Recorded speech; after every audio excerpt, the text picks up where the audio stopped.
한번 기도하겠습니다. 하나님 감사합니다. 3일 저녁 저희들이 모여 주님 앞에 나아갑니다. 이 시간 저희들에게 하나님을 가까이 할 믿음 주시고 주님을 사모하는 마음 주셔서 믿음으로 말씀 받고 기도하는 이 시간 되게 하옵소서. 오셔서 함께 해주시기를 원하옵고 예수님 이름으로 기도합니다.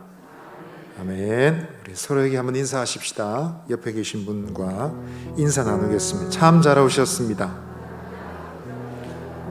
한 번 더 인사하겠습니다. 하나님은 우리와 함께 하십니다.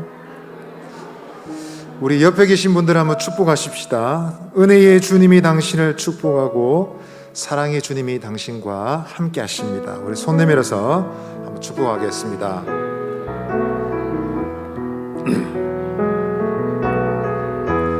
은혜의 주님이 당신을 축복하고 사랑의 주님이 함께 하시네. 은혜의 주님이 당신을 축복하고 사랑의 주님이 함께 하시네. 은혜의 주님이 당신을 축복하고 사랑의 주님이 함께 하시네.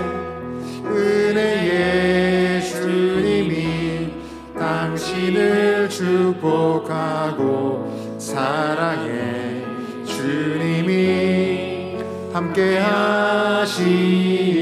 우리 한 번 더 축복할 때 서로 바라보면서 한번 하겠습니다. 은혜의 주님이 축복하기를 원하는 분들입니다. 사랑의 주님이 함께 하시네. 은혜의 주님이 당신을 축복하고 사랑의 주님이 함께 하시. 자, 이번에는 앞뒤로 손 내밀어 한번 축복하겠습니다. 은혜의 주님이 당신을 축복하고 사랑의 주님이 함께 하시네. 은혜의 주님이 당신을 축복하고 사랑의 주님이 함께 하시네. 축복하기를 원하고 사랑하기를 원하는 대상이 바로 주님이 축복하시고 주님이 사랑하기를 원하시는 대상이 바로 우리들인 줄 믿습니다.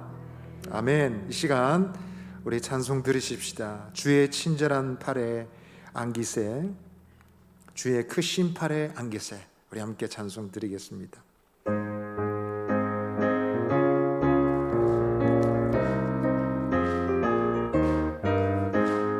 주의 친절한 팔에 안기세, 우리 마음이 평안하리니 항상 기쁘고 복이 되겠네. 영원하신 팔에 안기세, 주의 팔에 그 크신 팔에 안기세, 주의 팔에 영원하신 팔에 안기세.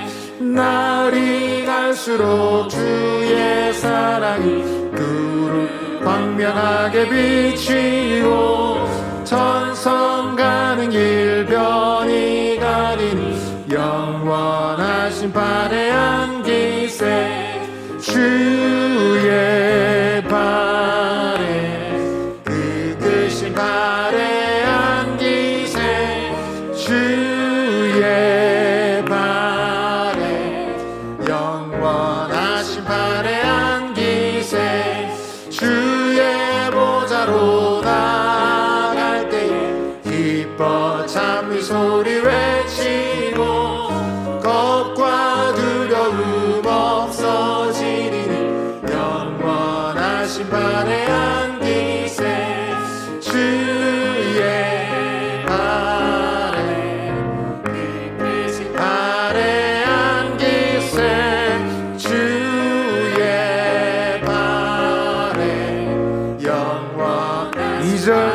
한 번 더 고백하겠습니다.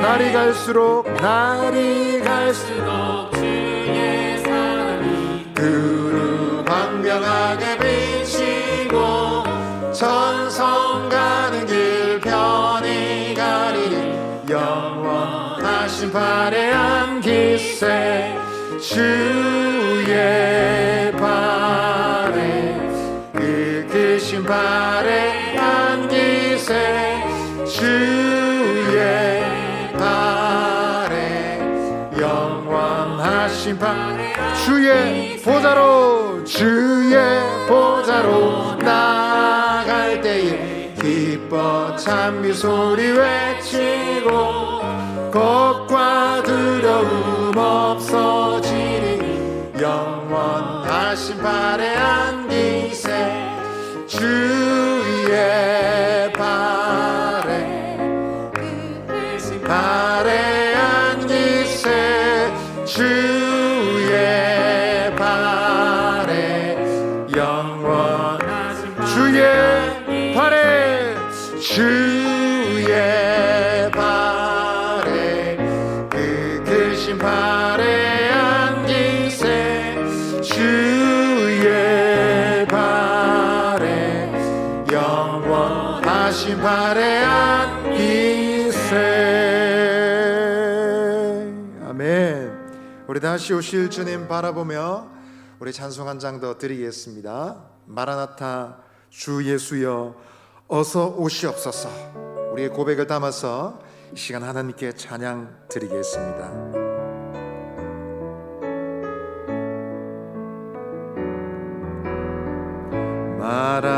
마라나타 주 예수여 어서 오시옵소서. 땅의 모든 끝 모든 족속 주를 찬송하게 하소서. 마라나타 주 예수여 어서 오시옵소서. 모든 열방이 주께 돌아와 꿈꾸며 경배하게 하소서. 우리 주님 다시 오실 길을 만들자. 십자가를 들고 땅끝까지 우린 가리라. 우리 주님 하늘 영광 온 땅 덮을 때 우린 땅 끝에서 주를 맞으리. 마라나타 마라나타 아멘. 주 예수여 오시옵소서. 마라나타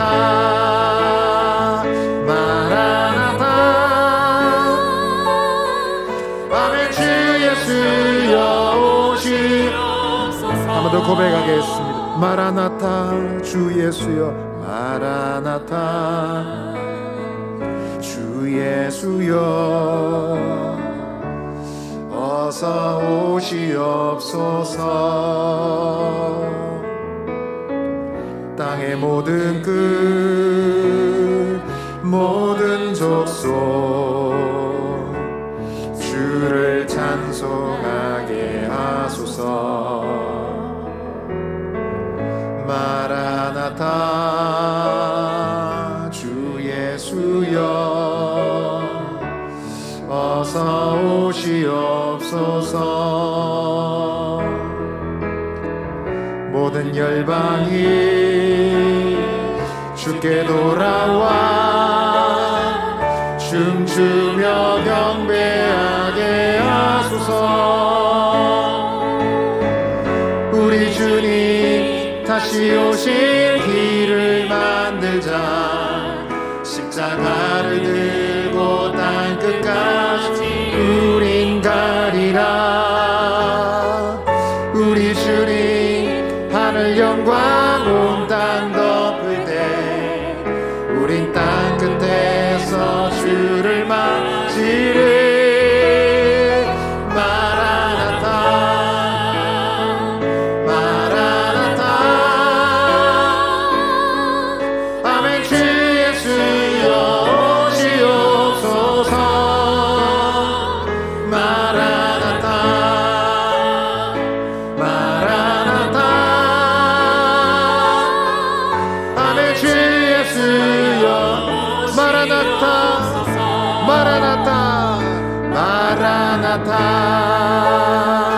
마라나타. 아멘. 주 예수여 오시옵소서. 마라나타 마라나타. 아멘. 주 예수여 오시옵소서. 이 시간 우리 한번 기도하실 때 마라나타 주 예수여 오시옵소서. 이 땅에 주께서 오실 것을 고대합니다. 그러나 또한 오늘 이 밤에 나의 심령에 임하여 주시기를 원하오니 주께서 임하시면 어둡던 내 영혼에 빛이 비치고 소망이 시작될 줄 믿습니다. 주여 환영하오니 오 예수님, 오늘 밤에 우리의 영혼에 임하여 주옵소서. 우리 수요 기도의 위에 임하여 주시옵소서. 그리하여 이 시간 주 예수님의 임재로 충만하게 하여 주옵소서. 말씀과 성령으로 임하여 주옵소서. 우리 주여 한번 외치고 기도하며 나아가겠습니다. 주여 아버지, 마라나타 주 예수님, 주님 이 땅에 오실 것을 고대하며 기다립니다. 그러나 주님의 임재의 약속은 오늘 이 저녁도 있는 줄 믿고 이 시간 간구하오니 주를 바라는 종들의 영혼 속에, 가정 위에, 교회 위에, 우리 모임 위에 임하여 주시기를 원합니다. 우리 아버지 병든 육체가 우리의 영혼이 새롭게 함을 받고 주님의 은혜로 말미암아 소망이 시작되기를 원합니다. 주여 임하여 주옵소서. 말씀과 성령으로 임하여 주옵소서. 주님이 함께 하셔서 주님이 임하여 주셔서 하나님이 기뻐하시는 하나님의 모임이 될 수 있도록 오늘 이 밤에 주께서 임하여 주옵소서. 성령께서 저희들을 인도하여 주시옵소서. 좋으신 주님 감사합니다. 주의 백성들의 모임에 주님 함께 하심의 약속이 항상 있는 줄 믿습니다. 두세 사람이 모여 내 이름으로 기도하면 하늘에서 듣고 이루게 하리라 하신 말씀 기억합니다. 주여 종들에게 임하여 주시고 우리만 있게 마시고 우리와 동행하여 주옵소서. 말씀 들을 때 믿음 충만케 하시고 기도할 때 하늘문 열리게 하여 주시고 주님의 능력이 시작된 우리의 삶 이 밤이 되게 하여 주옵소서. 성령님 특별히 오셔서 주의 말씀 깨닫게 하시고 우둔한 우리의 눈과 귀가 열려서 하나님의 뜻을 분별할 수 있도록 이 시간 함께하여 주옵소서. 예수님 이름으로 기도합니다. 아멘. 이 시간 먼저 광고를 드립니다. 장례 광고를 먼저 드립니다. 우리 86구역에 박희병 은퇴 집사님이십니다. 류은희 집사님 남편 되시고 이옥분 집사님 시부 되십니다.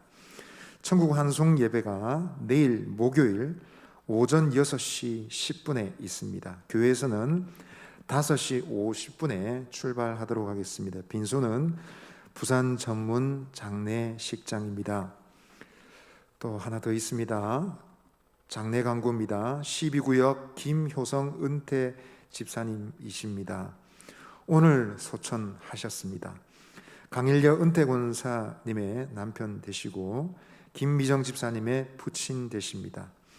입관 예배는 내일 목요일 4월 21일 목요일 오전 11시입니다. 교회에서는 오전 10시 40분에 출발하겠습니다. 위로 예배는 내일 목요일 오후 5시 30분이고 교회에서는 5시 10분에 출발하겠습니다. 그리고 천국 환송 예배는 4월 22일 금요일 오전 10시인데 교회에서는 9시 40분에 출발하도록 하겠습니다. 빈소는 마찬가지로 부산 전문 장례식장입니다. 여러분 많이 위로해 주시기를 부탁드리겠습니다. 그리고 한 가지 더 광고 드리는 교회 광고는 우리 다음 주 수요일부터 금요일 4월 27일, 28일, 29일 3일 동안 교회 심령 부흥회 집회가 있습니다. 오전은 새벽 5시 그리고 저녁은 7시 반인데 비전이라는 주제로 우리 서울 등촌교회 은퇴 목사님이신 문재섭 목사님 모시고 말씀을 듣는 시간을 가집니다. 여러분 이 시간 꼭 기억하시고 기도하셔서 은혜 받을 준비하셔서 복된 자리에 함께 할 수 있게 되기를 바라겠습니다. 우리 먼저 4월 암송구절 한번 암송하겠습니다. 시작. 베드로전서 3장 15절 말씀. 너희 마음에 그리스도를 주로 삼아 거룩하게 하고 너희 속에 있는 소망에 관한 이유를 묻는 자에게는 대답할 것을 항상 준비하되 온유와 두려움으로 하고. 베드로전서 3장 15절 말씀. 아멘. 오늘 읽으실 성경은 신약성경 야고보서 5장입니다. 신약성경 야고보서 5장 1절로 11절까지 읽도록 하겠습니다.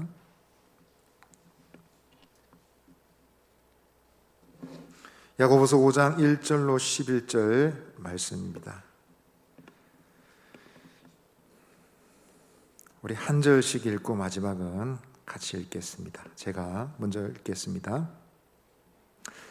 들으라 부한 자들아, 너희에게 임할 고생으로 말미암아 울고 통곡하라. 너희 금과 은은 녹이 슬었으니 이 녹이 너희에게 증거가 되며 불같이 너희 살을 먹으리라. 너희가 말세에 재물을 쌓았도다.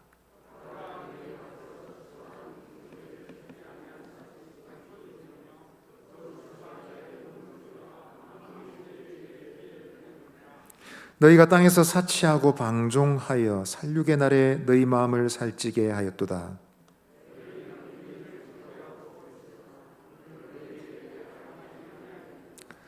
그러므로 형제들아, 주께서 강림하시기까지 길이 참으라.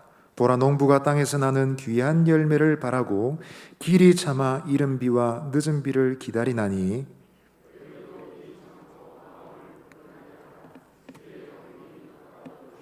형제들아, 서로 원망하지 말라. 그리하여야 심판을 면하리라. 보라, 심판주가 문 밖에 서 계시니라.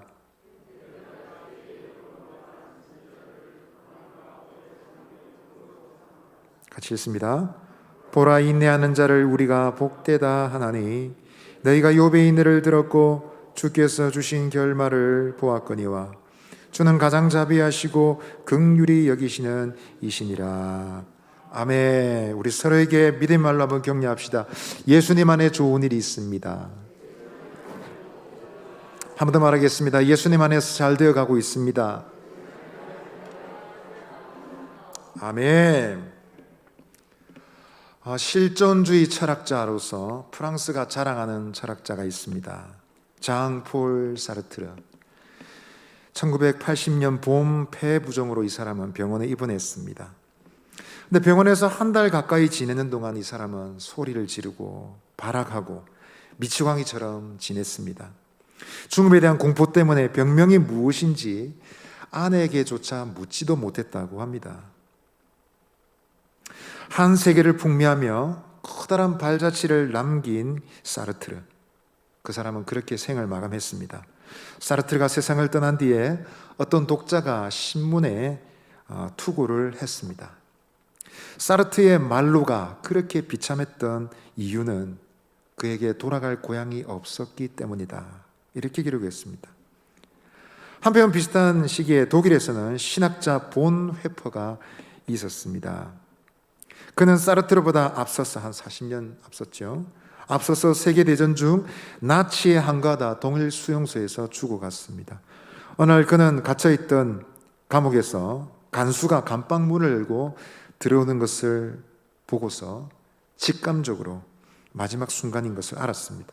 그래서 감방 동료들에게 이렇게 말했습니다. 형제 여러분, 제게 드디어 죽음이 찾아왔습니다.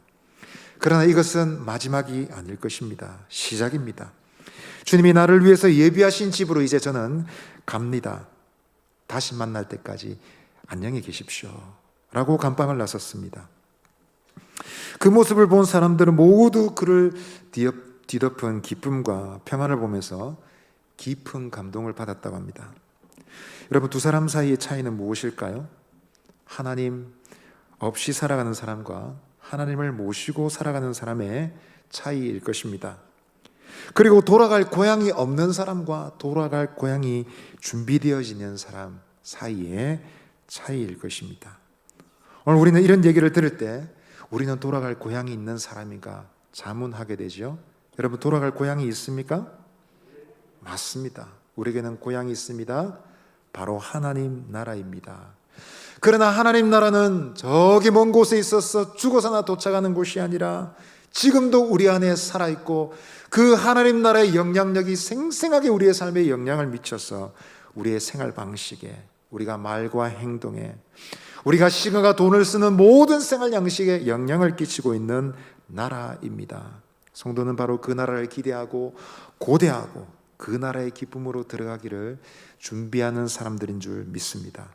말씀은 그 나라에 어떻게 들어갈 것인지 잘 준비할 것을 지혜를 주고 가르쳐 주고 있습니다. 지난 시간 하나님 나라를 기대하는 고대하는 성도는 이 세상을 살아갈 때 탐욕의 삶을 경계해야 된다라는 사실을 나누었습니다. 왜 탐욕이 위험한 것입니까? 그 탐욕이 여러 가지 잘못된 것을 행하기 때문에 그렇습니다. 사실은 성도들에게 주는 메시지가 아니었습니다. 하나님을 모르는, 어쩌면 예수님을 믿지 않는 사람들에게 주는 야고보 선생이 마치 아모스나 그런 통렬한 선지자처럼 그런 논조로 메시지를 선포하고 있는 것입니다. 꾸짖고 엄중하게 책망하고 있는 메시지입니다. 왜 책망하고 있습니까? 왜냐하면 그 탐욕이 그 부자들로 하여금 헛된 것을 쌓아두게 만드는 삶을, 어리석은 잘못을 범하기 때문입니다. 뿐만 아니라 그 쌓아둔 것은 그냥 쌓여진 것이 아니라 사회적 의무를 배반한 것입니다. 마땅히 지불해야 될 대가를 지불하지 않고 약자들의 것을 빼앗아서 쌓아 모은 것이기 때문에 그렇습니다. 여러분, 쌓아놓은 것이 위험합니까? 그 쌓아놓은 것 안에서 부자들은 사치와 방종을 일삼는 삶을 살게 하기 때문에 탐욕은 위험한 것입니다. 사치와 방종을 일삼느라, 자기의 것을 누리느라 다른 사람을 괴롭힐 뿐만 아니라 오늘 본문에 보니까 심지어 의로운 사람의 목숨을 빼앗기까지도 했답니다. 그래서 이 탐욕은 위험한 것입니다. 이런 탐욕 가운데 방향을 알지 못한 채 함부로 살아가는 인생은 하나님의 심판을 면하지 못할 것입니다. 주님 마지막 심판날, 마치 도살할 날에 살찐 양처럼 하나님의 심판을 알지 못한 채 자기 배를 배불리는 잘못을 저지르게 하는 것입니다. 그래서 주님의 심판날에 마치 불과 같이 그 불이, 그 재물이 그들의 살을 먹게 될 그 하나님의 심판을 피하지 못할 것입니다. 성도들은 이것을 생각할 때 비록 우리에게 주시는 말씀이 아니다 할지라도 우리는 경계를 받고 교훈을 받습니다. 경책을 받습니다. 이렇게 살면 안 되는 것이구나, 위험한 것이구나 깨닫고 살아가게 되는 것입니다. 같은 돈을 벌어도 목적과 방향이 다 다릅니다. 자기 혼자 잘 먹고 잘 살기 위한 것이 아니라 다른 사람을 유익하게 하고 세상을 부욕해 하고 세상을 치유하는 그런 가진 자, 부자가 되기를 힘쓰게 될 것입니다. 바라긴 여러분, 탐욕을 멀리하고 하나님이 기뻐하시는 그런 의로운 인생을 살아가는 저와 여러분 되시기를 바랍니다. 천국을 고대하는 성도는 어떤 삶을 살아야 됩니까? 오늘 두 번째로 한번 따라 하시겠습니다. 하나님 나라를 본향으로 삼는 성도들은 인내하는 삶을 삽니다. 오늘 7절 말씀을 다시 한번 읽도록 하겠습니다. 시작. 그러므로 형제들아, 주께서 강림하시기까지 길이 참으라. 보라, 농부가 땅에서 나는 귀한 열매를 바라고 길이 참아 이른 비와 늦은 비를 기다리나니. 오늘 7절 말씀은 그러므로 라는 말로 시작되고 있습니다. 1절까지 6절까지의 내용을 모두 담아서 이제 연결된 교훈입니다. 그리고 자세히 보시면 1절부터 6절까지 연결되어져 있는 정도가 아니라 야고보서 1장부터 이 5장 6절까지 말씀 모두와 연결되어 있습니다. 인내라는 주제는 야고보서 시작하면서부터 던진 화두이고 이제 야고보서가 마무리되어 가는 시점에서 다시 한번 주지시키고 있는 주제입니다. 불의한 부자들의 농부들의 그 부유한 농부들의 횡포가 심해서 착취당하고 약한 자로서 고통을 겪었지만 그러나 이제 하나님께서 그들을 다 보고 계시다라는 것입니다. 그 사실을 알기 때문에 이제 7절의 교훈을 붙들 수가 있는 것입니다. 오늘 7절 말씀에 형제들아 라고 부르는 이 호칭은 대상이 바뀌었다는 사실을 분명히 가르쳐주고 있습니다. 1절에는 분명히 시작하면서 부한자들아 들어라 부한자들아 라고 했습니다. 그런데 이제는 형제들아 라고 말하고 있습니다. 이 부한자들은 어떤 사람들입니까? 하나님의 심판을 앞두고 있는 사람들입니다. 그러나 형제들은 어떻습니까? 하나님의 위로가 예비되어 있는 사람들입니다. 부한자들아 라는 어조는 매우 엄중하고 무섭고 엄격하게 들리는 어조입니다. 그러나 형제들아 라는 호칭은 매우 친근감이 느껴지는 호칭입니다. 지금 야고보가 위로하고 격려하고 싶은 이들이 바로 이들인 것입니다. 아마도 그들은 부유한 것과는 다른 형편에 놓여 있는 사람들일 것입니다. 오늘날도 비슷하지만 초대교회 대부분의 성도들은 가난한 사람들이었습니다. 특별한 경우를 빼고는 모두 노약자, 여자, 어린아이, 가난한 사람들이 대부분이었습니다. 노예가 대부분이었습니다. 그들은 부자들에게서 고통받는 대상이었습니다. 부자들에게서 갈취를 당하고 뺏긴 사람들이 지금 야고보가 전달하고 있는 편지를 읽고 있는 그 자리에 있었을지도 모릅니다. 특별히 유대 사회 내에서는, 이스라엘 내에서는 로마에서 예루살렘이 멸망하기 전까지 사두개인들이 기득권을 행사하고 있었습니다. 여러분, 이 사두개인들은 자신의 이익을 챙기기 위해서 장애가 되는 것은 모두 다 차단했습니다. 아무리 의인이고 선지자고 가리지 않았습니다. 심지어 예수님도 죽였습니다. 예수님을 죽인 핵심 인물이 바로 사두개인들이었습니다. 그리고 그 예수님을 죽인 일을 서슴지 않았던 그들은 마침내 예수님의 친동생인 야고보까지 돌로 쳐 죽였습니다. 이런 일까지 감행하는 그들이 그를 따르는, 야고보를 따르는 그리스도인들을 괴롭히는 것을 여러분 무수할 리가 없죠. 아주 가소롭게 여기고 쉽게 여기고, 그래서 그들도 핍박하고 착취했다는 것은 어렵지 않게 예상할 수 있는 일입니다. 또한 흩어져 있는 12지파, 오늘 야고보서 1장 1절에서 언급한 흩어져 있는 야고보 12지파는 이 이스라엘 내 유대사회 안에만 그리스도인이 아니라 소아시아에 흩어져 있는 많은 지역에 흩어져 있는 그리스도인들을 모두 포괄하고 있습니다. 그들 모두도 비슷한 어려움을 다 각처에서 겪고 있었음을 예상할 수 있습니다. 야고보는 그들을 애정을 가지고 격려하고 있습니다. 주께서 강림하시기까지 길이 참으라 라고 권면하고 있습니다. 여러분, 하나님을 믿는, 예수님을 믿는 사람들이 하나님 나라를 기다릴 때 가져야 될 합당한 태도, 강조되고 있는 합당한 태도는 바로 오래 참는 것이다, 길이 참는 것이다 라는 것입니다. 불의한 자들이 성공하고 부유한 자들이 아무런 어려움 없이 살아가는 세상을 바라보면서 어쩌면 그들이 한탄했을지도 모릅니다. 그런 현실을 보면서 가난한 이들은 하나님이 계시다면 어떻게 이럴 수가 있습니까? 하나님이 자비로우신 분이신데 어떻게 가진 자들이 횡포를 지르고 이렇게 괴롭히는데 저렇게 내버려 두실 수 있습니까? 회의감을 느꼈을지도 모릅니다. 과연 어렵게 신앙생활을 하고 믿음을 지키는 것이 무슨 소용이 있습니까? 한탄을 했을지도 모릅니다. 그러나 그들을 향해서 오늘 말씀은 길이 참으라 라고 권하고 있습니다. 주께서 강림하시기까지 길이 참으라 했습니다. 한번 따라합시다. 주께서 강림하시기까지 길이 참으라. 우리 아이들이 지금보다 좀 더 어릴 때 놀이가 생각이 납니다. 아이들은 단순한 것도 재미있어 하잖아요. 엄마는 앞서서 가고 아이는 뒤에서 엄마 손을 잡고 그 얼굴을 엄마 등에 파묻고 따라가면서 묻습니다. 어디까지 왔노? 그러면 엄마는 말합니다. 아직까지 멀었다. 또 좀 더 걸어가면서 말합니다. 어디까지 왔노? 그래 엄마가 말합니다. 놀이터까지 왔다. 또 묻습니다. 어디까지 왔노? 전봇대까지 왔다. 계속 답을 주고 받았습니다. 그러다가 여러분 길이 길어지면 말합니다. 어디까지 왔노? 원망하듯이 얘기합니다. 아직까지 멀었다. 엄마 왜 이렇게 멀어? 그러면서 불평을 합니다.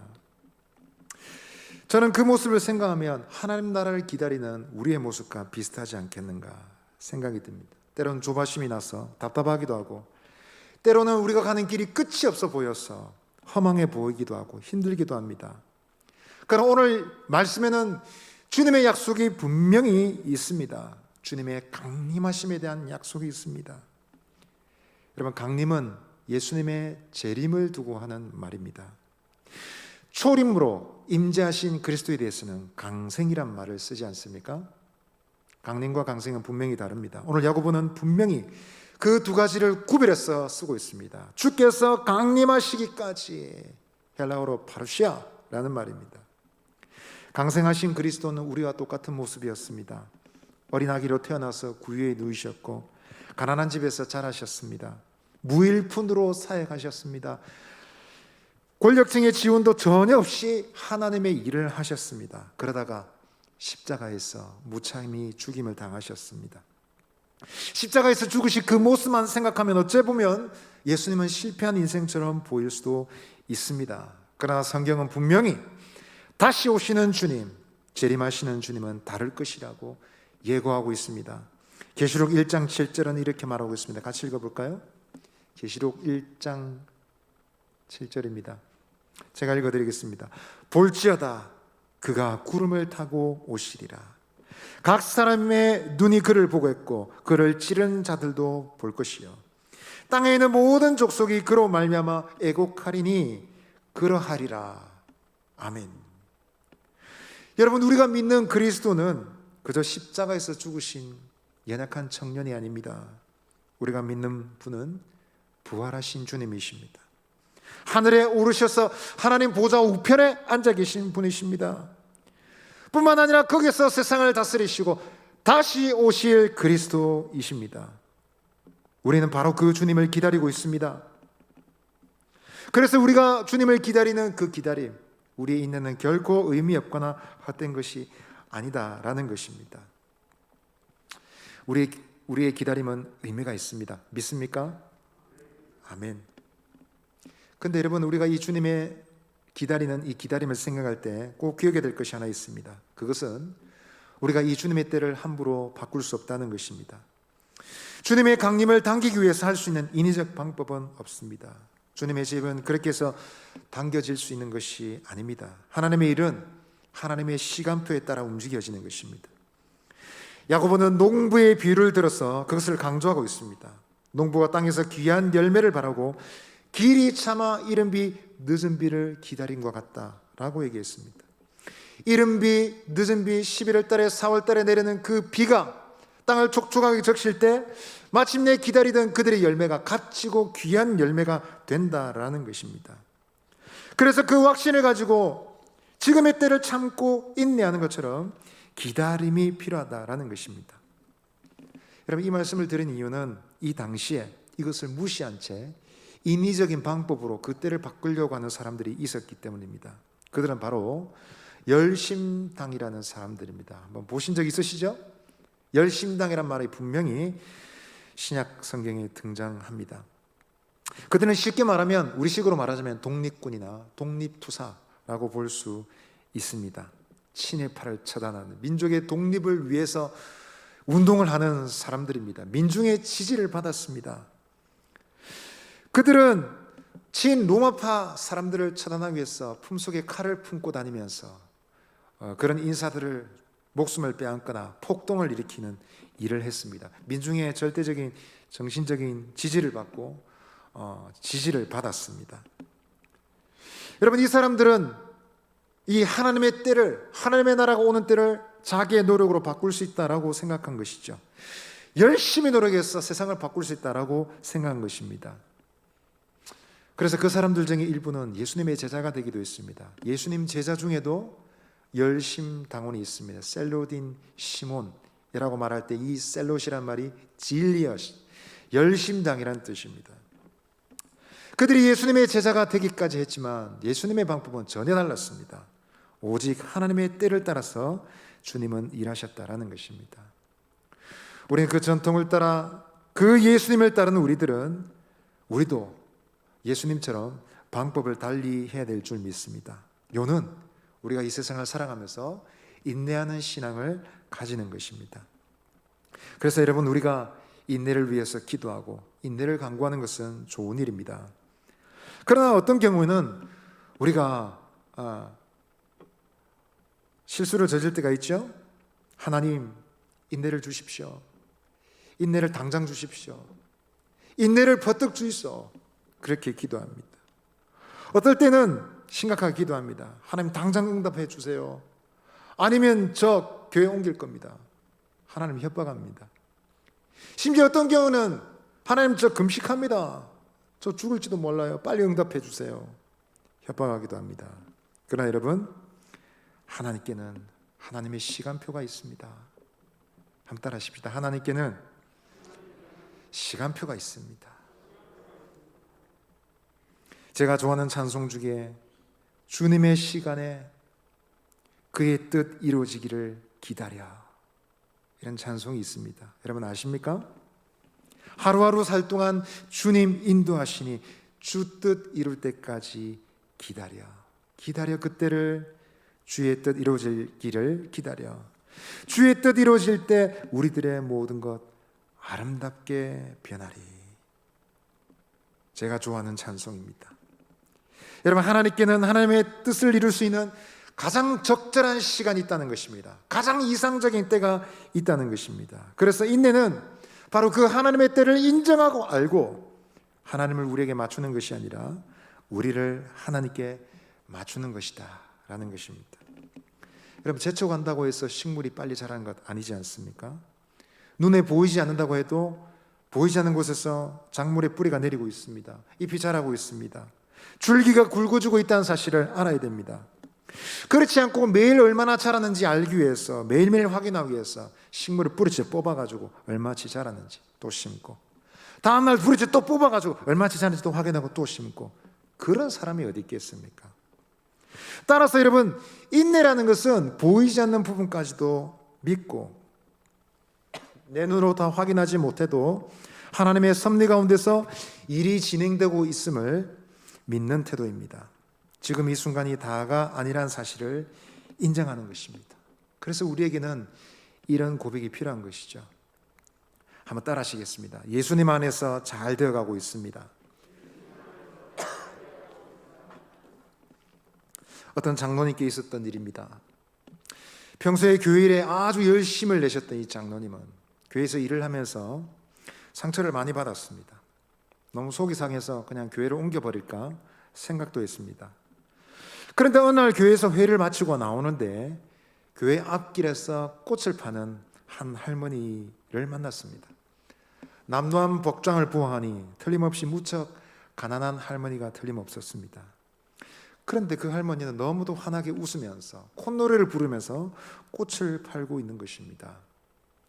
그래서 장로님 생각할 때, 아니, 꽃 몇 송이를 저렇게 들고 파는 신세에, 처지에 뭐가 저렇게 즐겁다고 노래를 부를까 생각했습니다. 그래서 할머니에게 물었습니다. 할머니는 괴롭고 힘든 일이 없습니까? 그래서 할머니 이렇게 대답했습니다. 내 나이만큼 살아보세요. 왜 걱정이 없고 괴로움이 없겠소? 하지만 그럴 때마다 나는 예수님을 생각한다오. 예수님은 양손과 양발에 못 박히시고 옆구리에 창이 찔려 돌아가셨지만 사흘째 되는 날에는 다시 살아나셨지 않습니까? 그래서 저는 고통스럽고 앞이 캄캄할 때마다 사흘만 참자. 어둠은 사흘뿐이다. 그러니까 사흘만 참자. 소망을 잃지 말자 라고 다짐한답니다 라고 대답했습니다. 이 장로님은 할머니의 고백으로 큰 은혜를 받았습니다. 아, 그렇구나. 그리고 교회로 다시 돌아와서 아무리 속상하고 화가 나는 일을 만나도 사흘만 참자 이렇게 되뇌었답니다. 그러면서 모든 어려움을 이겨내었습니다. 그런데 신기한 것은 사흘만 참으니 그렇게 자신을 다독이자 오히려 갈등 관계에 있던 사람들과 오해가 다 풀렸습니다. 그리고 관계가 회복되어서 화평하게 되었다고 한답니다. 여러분, 사흘만 참는 거 괜찮습니까? 예, 사흘만 참아 보십시다. 여러분, 우리의 신앙이 그렇지 않습니까? 만일 한순간만 따져서 우리의 신앙을 따진다면 도무지 믿을 가치가 없어 보입니다. 어떤 사람이 믿음으로 결단해서 나는 반드시 주의를 지킬 거예요, 주의를 성수할 겁니다. 결심은 참 고상하고 기특하지만 그 다음 찾아오는 일은 뭘까요? 주의를 꼬박꼬박 지키면 직장에서 왕따 됩니다. 나는 절대로 속이지 않고 영수증 내가 조작하지 않고 세금 똑바로 내겠습니다 라고 결단한 결심은 참 가력하지만 여러분 어떨까요? 당장 돌아오는 것은 세금 많이 내야 됩니다. 적당히 속이면서 사는 사람보다 짐을 더 많이 져야 됩니다. 그런 것만 생각하면 믿음을 가지는 것이 더 손해이지 않겠습니까? 그러나 우리의 신앙은 그 한순간이 아니라 좀 더 넓게 보아야 된다는 것입니다. 못해도 여러분 사흘을 봐야 되지 않겠습니까? 순간 참지 못하고 에이 때려치우자가 아니라 좀 더 넓게 봐서 사흘을 보면 우리의 신앙은 충분히 믿을 가치가 있습니다. 뿐만 아니라 우리의 생을 바라보고, 성도들은 영원한 시기를 바라보는 사람들이지 않습니까? 그것을 바라볼 때 충분히 가치가 있다는 것입니다. 그래서 갈라디아서 6장 9절은 우리에게 이렇게 말하고 있습니다. 같이 한번 읽어볼까요? 우리가 선을 행하되 낙심하지 말지, 피곤하지 아니하면 때가 이름에 거두리라. 우리가 선을 행할 때 낙심하지 맙시다. 피곤하지 않으면 거두게 될 것입니다. 피곤하지 않으면 영어 번역은 포기하지 않으면 이라고 번역되어 있습니다. 우리가 포기하지만 않는다면, 절망하지 않고 중단하지만 않는다면 하나님이 약속한 시간에 선을 거두게 될 것입니다. 아름다운 열매를 거두게 될 것입니다 라고 말하고 있습니다. 히브리서 10장 36절은 이렇게 말합니다. 너희에게 인내가 필요하면 너희가 하나님의 뜻을 행한 후에 약속을 받기 위함이라. 하나님의 뜻을 다 행하고도 인내로 참지 못하면 하나님의 약속하신 그 일을 못 받을 수도 있다라는 경고가 담겨 있는 것이죠. 믿음의 식구 여러분, 거룩한 삶의 약속하신 복, 정직한 삶의 약속하신 복, 그것을 좀 더 기다리면 얻게 될 줄 믿습니다. 나는 3초밖에 못 참습니다, 나는 내 인내심의 한계가 3분입니다 라고 하시는 분들은 조금 더 늘려서 우리의 인내심을 키워서 주님의 때를 볼 수 있게 되기를 바랍니다. 옆 사람에게 말합시다. 사흘만 참읍시다. 예. 자, 그렇다면 여러분, 우리의 인내는 어떻게 표현되어야 될까요? 오늘 말씀은 먼저 서로 원망하지 말라라고 권하고 있습니다. 9절 말씀을 다시 한번 읽겠습니다. 9절 말씀입니다. 시작. 형제들아, 서로 원망하지 말라. 그리하여야 심판을 면하리라. 보라, 심판주가 문 밖에 서 계시니라. 부자들의 행포에 시달려 고통받은 사람들, 마음이 괴롭죠, 힘들죠. 그들이 고통을 겪으면서 괴로워하면서 탄식하는 것은 어쩌면 자연스러운 일일 수 있습니다. 그리고 실제로 엄밀하게 따져서 고난 가운데서 한 번도 탄식하지 않고 늘 감사만 하는 사람은 아무도 없습니다. 심지어 다윗조차도 그의 시편을 한번 읽어보십시오. 그의 영혼의 쓰라림을 고스란히 담아냈습니다. 울부짖는 그의 시편을 한번 보십시오. 배신을 당한 상처 때문에 그들에게 저주를 퍼붓는 고백들도 있습니다. 그런 고백을 읽으면 우리는 굉장히 당혹스럽죠. 어떻게 이렇게까지 말할 수 있을까? 여러분, 아무리 경건한 사람도 완전하지 않습니다. 그러나 오늘 본문은 적어도 그런 쓰라린 감정 자체를 정죄하고 있지는 않지만 그것을 형제 자매 서로에게 향하는 것은 금하고 있습니다. 그것은 서로에게 유익이 없을 뿐더러 공동체의 위기를 가져다 주기 때문입니다. 심지어 그러한 태도는 더 큰 실수를 저지르게 되는데 이미 야고보서 4장 11절 12절에서 설명했습니다. 야고보서 4장 11절 12절 보시면 형제들아 서로 비방하지 말라. 형제를 비방하는 자나 판단하는 자는 곧 율법을 비방하고 율법을 판단하는 것이라.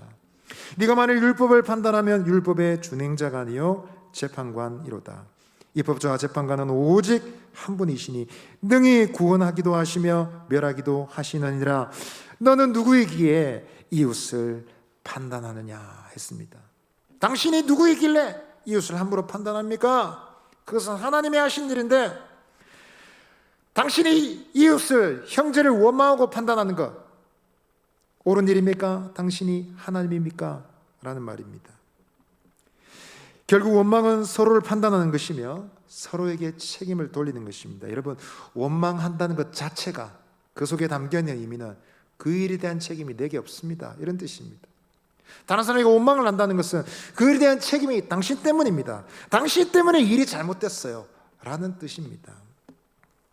고통스러운 영혼의 상태 충분히 이해할 수 있습니다. 그러나 그것이 또다시 서로에게 상처를 내고 연합을 깨뜨리게 된다면 결코 하나님께 합당한 일이 될 수 없을 것입니다. 그래서 우리에게 인내가 있다면 원망하지 말아야 됩니다. 그렇게 해야 심판을 피할 수 있다고 말합니다. 심판주가 가까이 계시다고 말합니다.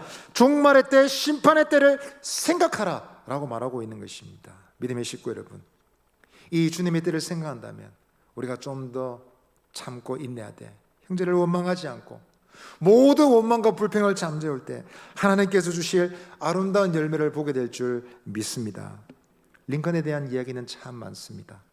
링컨의 정적이 참 많이 있었는데 그 중에 에드윈 스탠톤이라는 사람보다 더 악질은 없었습니다. 이 사람은 얼마나 반대를 했는지 링컨이 무슨 정책만 내놓으면 한사코 사사건건 물고 늘어지고 비판을 했습니다. 인신공격했습니다. 저질 광대라고 했습니다. 어느 날 스탠턴은 자기의 친구 탐험가에게 이런 말을 했습니다. 야, 너 고릴라 잡으러 아프리카 갈 필요 없어. 고릴라는 바로 여기 있거든. 여러분, 이것은 턱수염을, 구렛나루 수염을 기르고 있는 링컨을 비하한 말입니다. 그의 얼굴을 보고, 잘생긴 얼굴은 아니지 않습니까? 꼭 고릴라 원숭이 닮았다고 공격한 것입니다. 그러나 링컨은 이런저런 비난을 다 듣고서도 한마디 대꾸도 하지 않았답니다. 링컨이 대통령이 되어서 남북 전쟁이 발발했을 때 놀라운 일은 링컨이 바로 이 골칫덩어리 정적을 국방장관으로 기용한 것입니다. 이 사실을 알았던 주변의 사람들 다 만류했습니다. 다시 생각해 보십시오. 왜 그러십니까? 저 사람은 아니지 않습니까? 그때 링컨은 말했습니다. 내 판단으로는 이 시대에 이 전쟁을 이끌 수 있는 사람은 바로 이 사람이라고 확신합니다. 임명하고 마침내 노예 해방 전쟁을 승리로 이끌었던 것입니다. 근데 그로부터 얼마 뒤에 링컨이 워싱턴에 있는 한 오페라 극장에서 괴한의 총탄에 맞아 쓰러질 때 동석했던 스탠턴은 총소리 듣고 주변의 사람들 다 도망갔지만 이 사람은 재빨리 달려가서, 가장 먼저 달려가서 쓰러진 링컨을 부축했습니다. 그리고 죽어가는 그의 시신 옆에서 조용히 눈물을 흘리며 지켰습니다. 말없이 눈물 흘리면서 그는 말하기를, 이 세계 역사 위에 가장 위대한 정치가가 바로 여기에 있습니다 라고 했답니다. 여러분, 인내하고 참고 버티면, 주님의 뜻을 따라 인내하면 가장 좋은 열매를 거두게 될 줄 믿습니다. 인내한다면 여러분, 원망을 멈추고 온유의 열매를 맺어야 되겠습니다. 여러분, 아무리 화가 나시더라도 여러분 원망하지 마시기 바랍니다. 원망해봤자 얻을 수 있는 것 없습니다. 정말 화가 나면 이렇게 말하십시오. 한번 따라하시죠. 예수는 내가 믿고 구원은 네가 받았다. 참 오래된 말이죠. 그래, 예수는 내가 믿고 구원은 네가 받았다. 얼마나 좋은 지혜입니까 여러분. 온유의 열매를 맺음으로 우리의 인내를 표현할 수 있습니다. 또한 여러분, 인내의 표현은 어떻게 할 수 있습니까? 인내의 본을 따라가는 것입니다. 오늘 먼저 야고보는 선지자들을 본받으라 라고 말하고 있습니다. 10절 말씀 보시면, 형제들아, 주의 이름으로 말한 선지자들을 고난과 오래 참음의 본으로 삼으라 했습니다. 주의 이름으로 말한 선지자들은 누구일까요? 선지자들은 자기의 말을 전하는 사람들이 아니라 하나님의 이름으로 메시지를 전하는 사람들이죠. 하나님께서는 하나님의 백성들을 돌이키기 위해서 경책과 진리의 말씀을 주셨습니다. 그런 말씀을 전하는 선지자들은 억울하기도 그 말씀 때문에 고난을 겪었습니다. 대표적으로 예레미야이죠. 바벨론에 항복해야 됩니다. 바벨론에 항복하는 것이 하나님의 뜻입니다. 하나님의 말씀을 전했지만 그 메시지는 안타깝게도 반정부적인 메시지였습니다. 그 말을 듣는 많은 사람들이 반대하고 비난하고 예레미야를 공격했습니다. 심지어 폭행하고 죽이기 위해서 구덩이에 던져 넣어 버렸습니다. 그런 어려움을 예레미야가 겪었고 사실은 모든 선지자들이 어려움을 겪었습니다. 예레미야서 2장 30절에 보면 너희 칼이 살아온 사자같이 선지자들을 삼켰느니라 했습니다. 선지자를 죽였다 했습니다. 신약성경 사도행전 7장에서 7지사 중 한 사람 스데반은 말했습니다. 너희 조상들이 선지자 중에 누구를 박해하지 않았느냐? 의인이 오시리라 말하면 죽이고 이제는 너희는 그 오신 의인을 죽인 자가 되었느니라 말했습니다. 히브리서 11장에서는 말합니다. 또 어떤 이들은 조롱과 채찍질 뿐만 아니라 결박과 옥에 갇히는 시험도 받았고 돌로 치는 것과 톱으로 켜는 것과 시험과 칼로 죽임을 당하고 광야와 삶과 토굴에 유리하였느니라 했습니다. 사람을 톱으로 죽이는 잔인한 형벌은 전설에 의하면 예레미야다라고 말하는 사람도 있고 이사야다라고 말하는 사람도 있습니다. 선지자들은 그런 어려움을 겪으면서도 끝까지 포기하지 않고 사명을 감당해냈는데 그것을 감당해낸 그들의 믿음은 인내하는 믿음이 아니고는 설명할 길이 없는 것입니다. 여러분, 우리가 인내를 표현하고자 한다면 바로 이와 같은 사람들을 우리의 본으로 삼고 따라갈 수 있다는 것입니다. 야고보가 또 다른 본으로 제시한 사람은 욥입니다. 11절 말씀을 읽어보겠습니다. 같이 읽겠습니다. 보라, 인내하는 자를 우리가 복되다 하나니 너희가 욥의 인내를 들었고 주께서 주신 결말을 보았거니와 주는 가장 자비하시고 긍휼히 여기시는 이시니라. 아멘. 욥의 대표적인 모델로 인내의 대표적인 모델로 욥을 제시했습니다. 그런데 여러분 욥기를 읽어보십시오. 정말 욥이 인내를 잘 했습니까? 물론 우리와는 비교가 되지 않는 경건한 사람이지만 아무 소리 없이 지나간 것은 아닙니다. 그는 신앙을 지켰지만 자신의 생일을 저주하기 시작했습니다. 그리고 하나님의 공평하심과 자비하심에 대해서 무수한 질문을 날카롭게 던졌습니다. 친구들과 논쟁하면서 하나님의 공평하심이 과연 맞는지 여러 번 질문했습니다. 심지어 하나님조차도 그를 두고 욥에 대해서 트집 잡는 자, 하나님을 탓하는 자라고 말씀하셨습니다. 그럼에도 불구하고 여러분, 우리의 인내의 모델로 욥을 삼을 수 있는 이유는 무엇입니까? 그것은 바로 그에게 주어진 결말 때문이다라는 것입니다. 주께서 주신 결말은 무엇을 말합니까? 고난 뒤에 받은 축복일까요? 배로 받은 재산일까요? 오늘 11절 말씀 욥의 인내를 들었고 보았거니와 라는 구조는 욥기 42장 5절을 생각나게 합니다. 욥기 42장 5절 6절을 보시면 내가 주께 대하여 귀로 듣기만 하였사오나 이제는 눈으로 주를 배움나이다. 그러므로 내가 스스로 거두어드리고 티끌과 재 가운데서 회개하나이다 했습니다. 이제는 눈으로 주님을 봅니다. 전에는 들었으나 이제는 눈으로 봅니다 라고 고백했습니다. 그래서 스스로 거두어드리고 나의 주장을 내려놓고 회개합니다 했습니다. 요금은 고난 가운데서 다름 아닌 하나님의 완전하심과 주님의 주권과 주님의 절대적인 선하심을 깨닫게 된 것입니다. 자기의 주장, 자기의 의를 내려놓고 맞습니다. 하나님은 그렇게 하실 권한이 있으십니다. 주님은 자비로우신 분이십니다. 의로우신 분이십니다. 라고 고백하게 된 것입니다. 즉 여러분 고난 중에서 인내함으로써 그는 보다 더 성숙한 신앙의 자리에 하나님께로 더 가까워지는 영적인 자리에 도달할 수 있었던 것입니다. 그것이 마침내 하나님께서 그에게 주신 결말이었다. 그래서 욥이야말로 신앙인의 인내의 본이 될 수 있다는 것입니다. 믿음의 식구 여러분, 고난 중에 있을 때 우리가 혼자가 아니라는 사실을 꼭 기억하시기를 바랍니다. 이미 고난의 긴 터널을 지나온 수많은 사람들이, 믿음의 선배들이 우리를 응원하고 있습니다. 저 하늘에서 고난받은 많은 사람들이 우리를 응원하고 있습니다. 힘내십시오. 사성교회 믿음의 식구 여러분, 그게 끝이 아닙니다. 그게 다가 아닙니다. 용기를 내십시오. 응원하고 있습니다. 이 땅에서 많은 믿음의 사람들도 우리의 길을 응원하고 있습니다. 심지어 우리와 함께 있는 어떤 신앙인들도 믿음의 식구들도 응원하고 있습니다. 그거 아십니까? 우리에게 뭐라고 하진 않지만 질병과 고난 가운데 기도를 포기하지 않고 인내를 포기하지 않고 믿음을 지키는 사람들이 무언을 우리에게 던져주는 것이 무엇입니까? 인내할 가치가 있습니다. 인내할 가치가 있습니다. 제가 당신을 응원합니다. 그런 메시지를 주고 있는 것입니다. 그래서 여러분, 우리가 계속 모여야 되는 것입니다. 교회가 함께 모여서 함께 신앙하는 이유가 여기에 있는 것입니다. 그들의 본을 따라서 고난 중에서도 하나님께로 더 나아가는 사람, 그저 신음하면서 억지로 버텨내는 정도가 아니라 그 고난 중에서 하나님을 향한 신앙을 지키고 믿음을 더 자라게 하는 성도들이야말로 복된 성도들이다라는 것입니다. 믿음의 식구 여러분, 여러분들은 힘드실 때 누구를 생각하십니까? 그 사람만 생각하면 제가 힘이 납니다 라고 떠오를 수 있는 분은 어떤 분입니까?